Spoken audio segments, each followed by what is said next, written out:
دا مخامخ ویډیو به تاسو ته کتئ چې د کالام یو مشهور هوټل دی چې څوک هم دلته تلي دا هوټل به یې خامخا لیدلی بذات خود ما لیدلی یو علیشان عمارت دی او وګورئ چې الله رب العزت څنګه په یو جټکه کې یو سیکنډ کې یو منټ کې د دې نام و نشان غیب کو او دا یې ډوب کو د ځمکې لاندې کو پته یې ونه لګېده.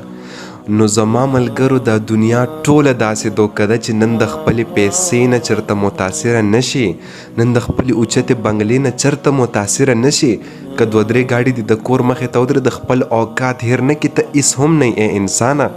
که لږې پیسې در سره ډېرې شوې خپل ځان هیر نه کړي، خپل حقیقت هیر نه کړي، د خاورو نه جوړې خاورو ته وځې. دا ټوله یو دوکه ده. دا دنیا د شهرت، د دنیا دا منډې ترړې چې مونږ یې ګمراه کړي یو، د خپل رب نه یې جدا کړي یو.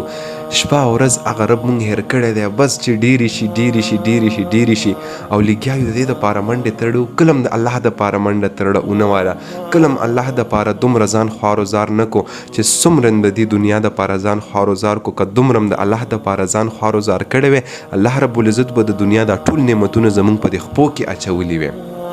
د دې نه یو عبرتناک سبق والی چې ګوره که په اوچتو بنګلو کې که ګاډي دي در سره، که پیسې دي، که دولتونه دي در سره، چېرته غرور او تکبر در نه ونیسي. ګوره الله رب العزت پکړ چې راشي بیا نه د انسان مخ ګوري نه د انسان شا ګوري. ان قریب الله رب العزت زمونږ نه دا عذابونه هم ختم کی.